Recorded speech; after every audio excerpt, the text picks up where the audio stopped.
2019 की इस महासभा के दौरान एक महीने में 15 करोड़ से भी ज्यादा लोग प्रयागराज आए और कुंभ का हिस्सा बने।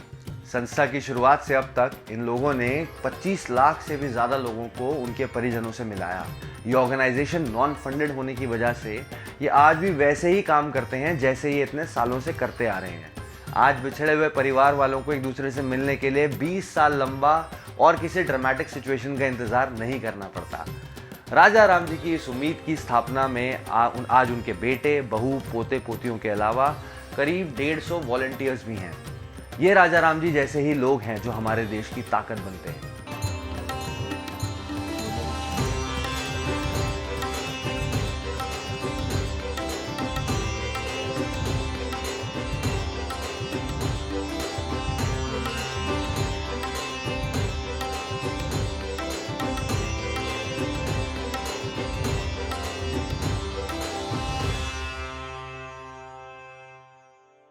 दो भाई थे।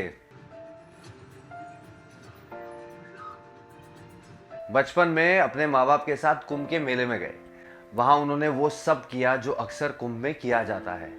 और हाँ, दोनों भाइयों ने अपने कंधे पर भगवान शिव का टैटू भी बनवाया।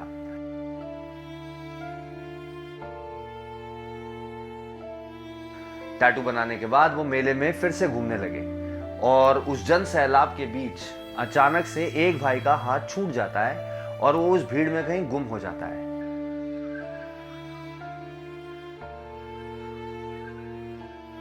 और फिर फास्ट फॉरवर्ड 20 साल बाद किसी झगड़े में गलती से शर्ट फटने के कारण टैटू दिख जाता है और दो बिछड़े हुए भाइयों का मिलन हो जाता है। सुनी हुई कहानी है ना? ये मैंने क्या कर दिया भैया? भैया मुझे माफ कर दे भैया। नमस्कार दोस्तों, भारत एक खोज में मैं हिमांशु आपका फिर से स्वागत करता हूं। आज की हमारी खोज बहुत खास है क्योंकि ये खोज ना पाने के बारे में है। कुंभ का मेला हमारे देश की महान संस्कृति की वो झांकी है जिसे देखने हर साल देश विदेश से लाखों करोड़ों लोग आते हैं और कई अपनों से बिछड़ भी जाते हैं। और हमारी आज की खोज से रूबरू होने के लिए चलिए चलते हैं दुनिया की सबसे बड़ी सभा में।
दो 2019 की इस महासभा के दौरान एक महीने में 15 करोड़ से भी ज्यादा लोग प्रयागराज आए और कुंभ का हिस्सा बने।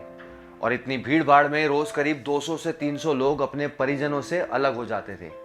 शाही स्नान के दिन यह आंकड़ा 40,000 तक पहुंच जाता। तो अब बॉलीवुड इस पर मूवीज क्यों नहीं बनाता? शायद इसलिए क्योंकि अब उन बिछड़े हुए भाइयों को एक दूसरे से मिलने के लिए 20 साल का इंतजार नहीं करना पड़ता। और इसका सारा श्रेय जाता है हमारी आज की खोज स्वर्गीय भूले भटके तिवारी जी को।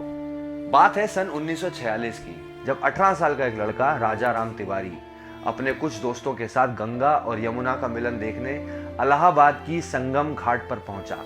वहां घूमते घूमते उनका ध्यान एक बूढ़ी महिला पर पड़ा जो काफी रो रही थी। सब लोग उस बूढ़ी महिला को देख तो रहे थे पर कोई भी उनके पास जाकर ये तक पूछने की हिम्मत नहीं जुटा पा रहा था कि अम्मा क्या हुआ। लेकिन राजा राम उस बूढ़ी महिला को इग्नोर नहीं कर पाए। वो उनके पास गए और उनसे उनके रोने की वजह पूछी। बूढ़ी महिला को राजा राम जी में एक सहारा दिखा और उन्होंने रोते हुए उन्हें बताया कि वो अपने परिवार से बिछड़ गई हैं और उनको पता ही नहीं कि वो कैसे उस अपने परिवार को ढूंढें। तो राजा राम तिवारी से उस महिला का ये रोना नहीं देखा गया और उन्होंने संकल्प लिया कि वो उस बूढ़ी महिला की मदद करके ही घर लौटेंगे। तो उन्होंने जोर जोर से महिला का नाम चिल्लाना शुरू किया। अब बहुत देर चिल्लाते चिल्लाते जब उनका गला बैठ गया तो उन्हें पास ही में एक टिन का टुकड़ा मिला और उस टिन से उन्होंने एक भोंपू बनाया और उसमें लाउड स्पीकर उसको बनाकर चिल्लाने लगे। और उन्होंने पूरा मेला घूमा और लगभग 3 से 4 घंटे घूमने के और चिल्लाने के बाद फाइनली उस बूढ़ी महिला को उनके परिवार वालों से मिला दिया। और उस दिन जन्म हुआ भूले भटके तिवारी का, जिन्हें पहले राजा राम तिवारी के नाम से जाना जाता था। उनके इस महान कारनामे ने उनको अपनी जिंदगी का मकसद दे दिया और उन्होंने अपने 9 दोस्तों के साथ भारत सेवा नाम से भटके लोगों को मिलाने का काम शुरू किया। पहले ही साल में उनको उनके इस काम में बहुत ज़्यादा सफलता मिली और उन्होंने लगभग 870 लोगों को उनके अपनों से मिलाया। 1946 में शुरू हुई उनकी ये मुहिम आज एक बड़ी संस्था बन गई है और ये संस्था आज भूले भटके शिविर के नाम से जानी जाती है। ये नाम इस संस्था ने राजा राम जी के उस नाम पर रखा जो उन्हें लोगों ने दिया, जिनकी उन्होंने मदद की, भूले भटके तिवारी। संस्था की शुरुआत से अब तक इन लोगों ने 25 लाख से भी ज़्यादा लोगों को उनके परिजनों से मिलाया। आज लोगों का इनके ऊपर और इनकी संस्था के ऊपर इतना विश्वास है कि सालों पहले खोए हुए लोगों के करीबी लोग या रिश्तेदार भी यहाँ आते हैं इस विश्वास में कि शायद भूले भटके शिविर में उनका कोई परिवार वाला उन्हें मिल जाएगा। इसी विश्वास और उम्मीद की वजह से आज इतने मॉडर्न डेवलपमेंट्स होने के बाद भी भूले भटके शिविर से हर साल 20,000 से ज़्यादा लोगों की मदद की जाती है। ये ऑर्गेनाइजेशन नॉन फंडेड होने की वजह से ये आज भी वैसे ही काम करते हैं जैसे ये इतने सालों से करते आ रहे हैं। रिस्पॉन्सिंग द सिचुएशन ऑर्डर करते हैं। मैं वहाँ पर भी गया था, वो करीब 10-20 बार उन्होंने फ़ोन भी किया, पर्सनली केयर भी कर रहे हैं। मैं सरकारी में गए थे तो वहाँ ये हुआ कि हम कुछ देर बाद में अनाउंस करेंगे, फिर बाहर पता लगा कि वहाँ प्राइवेट में है, वहाँ जल्दी काम हो जाता है। जब भी कोई खोया हुआ इनके टेंट में आता है तो उनके संस्था के लोग उनके नाम की पर्ची कटवाते हैं और फिर थोड़ी थोड़ी देर के बाद उनके नाम को माइक से पूरे कुंभ को सुनाया जाता है। ऐसा तब तक किया जाता है जब तक उन लोगों के परिवार का कोई सदस्य उनका नाम सुनकर उन्हें लेने नहीं आ जाता। राजा राम जी के छोटे बेटे उमेश, जो कि आजकल इस संस्था की बागडोर संभालते हैं, वो बताते हैं कि इस प्रोसेस से उन्हें ज़्यादा से ज़्यादा 20 दिन का समय लगता है खोए हुए परिजनों को ढूंढने के लिए। राजा राम जी का मानना था कि जिंदगी में कितना भी लाचार हो, कभी जिंदगी भर के लिए आप गुम नहीं हो सकते। राजा राम जी के पोते अमित ने एक ऐसे ही किस्से का जिक्र करते हुए बताया कि उन्हें राजा राम जी को एक गूंगी महिला मिली जो अपने पति से बिछड़ गई थी।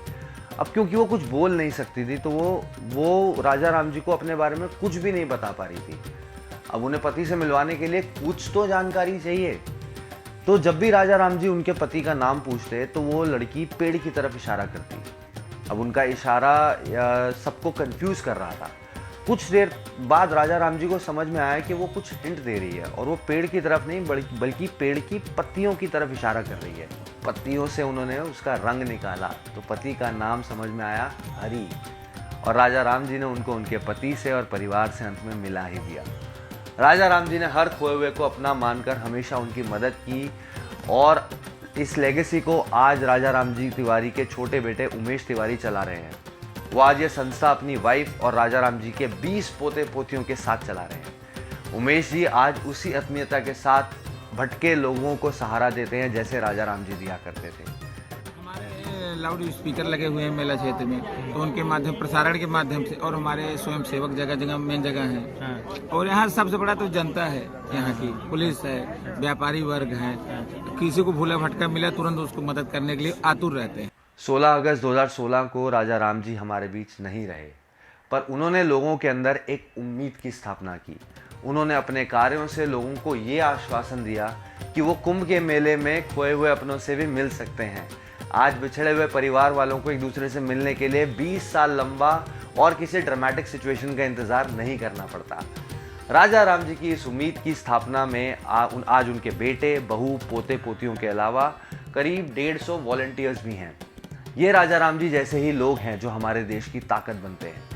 भूले भटके तिवारी जी, उनके बेटे उमेश, उनके बाकी परिवार वालों को भारत एक खोज का सलाम। कैसी लगी आपको हमारी आज की खोज, हमें कमेंट्स में ज़रूर बताएं। इंस्टाग्राम पे फॉलो नहीं करा तो अब कर लीजिए। हम फिर आएंगे भारत की एक नई खोज के साथ। तब तक के लिए नमस्कार।